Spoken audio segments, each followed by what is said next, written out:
ಇನ್ನು ಲೋಕಸಭೆಯಲ್ಲಿ ವಿಪಕ್ಷಗಳ ಸದಸ್ಯರು ಸಭಾತ್ಯಾಗವನ್ನ ಮಾಡಿದ್ರು. ಇಂಡಿಯಾ ಮೈತ್ರಿಕೂಟದ ಸಂಸದರು ಸಭಾತ್ಯಾಗವನ್ನ ಮಾಡಿರುವಂಥದ್ದು. ಯಾಕೆ ಅಂದ್ರೆ ಬಿಜೆಪಿ ಸಂಸದರು ಮಾತಾಡ್ತಾ ಇದ್ರು, ಅವರ ಒಂದು ಭಾಷಣವನ್ನು ಮಾಡ್ತಾ ಇದ್ರು. ಆ ಸಂದರ್ಭದಲ್ಲೇನೆ ಸಭಾತ್ಯಾಗ ಮಾಡಿದ್ದಾರೆ. ಕಾರಣ ನೀಟ್ ಪರೀಕ್ಷಾ ಹಗರಣದ ಚರ್ಚೆಗೆ ಅವಕಾಶ ಕೊಡಬೇಕು ಅಂತ ಹೇಳಿ ಪಟ್ಟು ಹಿಡಿದಿದ್ರು ಇಂಡಿಯಾ ಮೈತ್ರಿಕೂಟದ ಸಂಸದರು. ಬಟ್ ಅದಕ್ಕೆ ಅವಕಾಶ ಕೊಟ್ಟಿಲ್ಲ. ಸೊ ಹಾಗಾಗಿ ಪ್ರಮುಖವಾಗಿ ಇರಬೇಕಾಗಿರುವಂತಹ ಚರ್ಚೆ ಇವತ್ತು ನೀಟ್ ವಿಚಾರದ ಬಗ್ಗೆ. ಸೊ ಹಾಗಾಗಿ ನೀಟ್ ವಿಚಾರದ ಚರ್ಚೆ ಬಹಳ ಮುಖ್ಯ ಆಗಿದೆ, ಅದಕ್ಕೆ ನಮಗೆ ಅವಕಾಶ ಕೊಡಿ ಅಂತ ಹೇಳಿ ರಾಹುಲ್ ಗಾಂಧಿ ಅವರು ಕೂಡ ಕೇಳಿದ್ರು.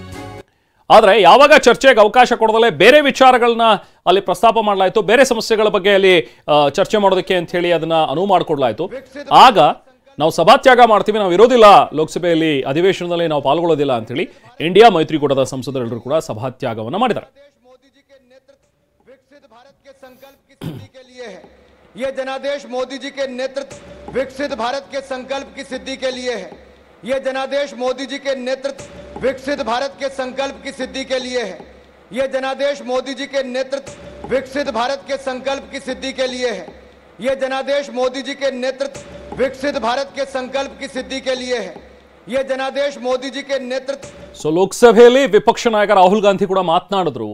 ನೀಟ್ ಪರೀಕ್ಷಾ ಹಗರಣದ ಬಗ್ಗೆ ಚರ್ಚೆಗೆ ಅವಕಾಶ ಕೊಡಿ, ಅಟ್ಲೀಸ್ಟ್ ನಾವೆಲ್ಲರೂ ಕೂಡ ಚರ್ಚೆ ಮಾಡೋಣ, ವಿದ್ಯಾರ್ಥಿಗಳಿಗೆ ಒಂದು ಭರವಸೆ ಆದರೂ ಸಿಗುತ್ತೆ ಅಂತ ಹೇಳಿ ಸದನದಲ್ಲಿ ನೀಟ್ ಅಕ್ರಮಗಳ ವಿಷಯವನ್ನು ಪ್ರಸ್ತಾಪಿಸಿದ್ರು ರಾಹುಲ್ ಗಾಂಧಿ. ಬಟ್ ಆ ಟೈಮ್ನಲ್ಲಿ ಚರ್ಚೆಗೆ ಅವಕಾಶ ಕೊಡಲಿಲ್ಲ ಅಂತ ಹೇಳಿ ಎಲ್ಲರೂ ಸೇರಿ ಈಗ ಸಭಾತ್ಯಾಗವನ್ನು ಮಾಡಿದ್ದಾರೆ.